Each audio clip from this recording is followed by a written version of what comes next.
Captain Andrew Dojo Olson is the F-35 demo team pilot. He's the first ever USAF F-35 demo team pilot here at Nellis Air Force Base for Aviation Nation. He's flying his final demonstration with the team. What an incredible season it has been for you guys. You know, one of the things that comes to mind when I think of F-35 demo team is it seems like you guys have tangibly changed the paradigm of what the F-35 stands for.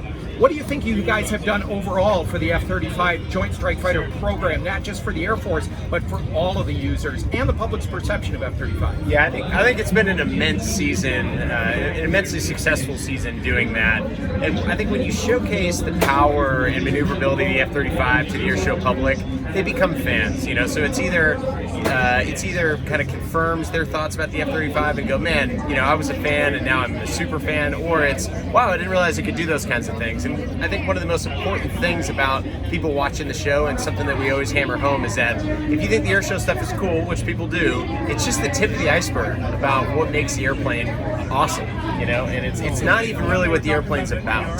So I think if they are interested in the airshow stuff, which they are, they don't even know how cool the rest of the airplane is. Now, you gave me a great analogy when we were chatting a moment ago about what the F-35 stands for in terms of its tangible advancement of air combat. How has it changed the game? When you talk about maybe it's different for people to understand that seeing planes turning tight and doing aerobatics, how is the F-35 different? Yeah, it takes a total paradigm shift, a total mentality shift to understand fifth generation air power. In fourth generation air power, survivability was all about maneuverability, turning tight and going fast. And in fifth generation air power, it's totally different. It's not about so much about maneuverability and speed as it is about stealthiness, sensor fusion. And I would liken fourth generation air power to kind of lining up across the battlefield from each other like in Revolutionary War era, in a straight line with muskets and kind of shooting just right across the line at each other.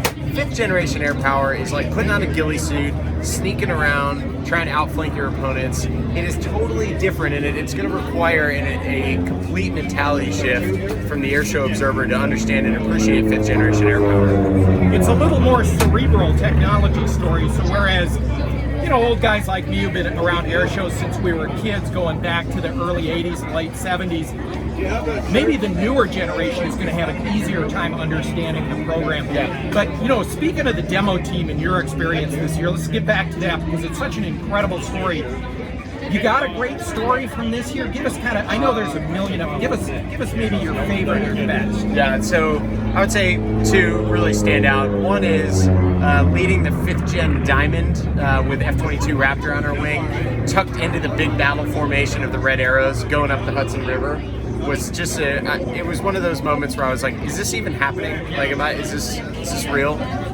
So that's one. The other is flying into Oshkosh for my first time ever at Oshkosh on the ground there, but flying in with myself and my wingman, an F-22 demo, A-10 demo, and 3 Mustangs in kind of a evening sunset arrival into Oshkosh was, again, one of those, is this even real moments? So, and I could go on for hours, and it's been an incredible season. It sounds like a book idea to me. Hey, I got to ask you, if I may, you've done such a remarkable job this year. You're such a fantastic ambassador for Air Force, F-35. Your team, you put together a great team of ambassadors. There's not a weak link on this team. These guys are amazing. Where are you going after this, if I may ask? Yeah, absolutely. So first and foremost, I have found my replacement, which is really why these teams exist, is to find our replacements in the Air Force. I've found mine, and I'm going to train that individual in the off season, starting really almost immediately. When this show is over, it's time to go right into training season. So I will do that, get the next team set up for success, be their biggest fans. And then after that, I'm going back to Luke Air Force Base to resume my duties as an instructor pilot and train the world's greatest fighter pilots there at Luke Air Force Base. You'll be a great instructor, but I wager you're going to be a tough one. I have a passion for doing it, and I feel a responsibility to pass along all the lessons learned that I've gleaned over the years to the new guys, and make sure that they're lethal and survivable. Sir, it's been our privilege to follow your story throughout the year. We have to maintain journalistic balance and report on both sides of the F-35 story, the negative and the positive. Yeah. But I'll tell you, candidly, it's very difficult to find negative now. The jet has changed air warfare.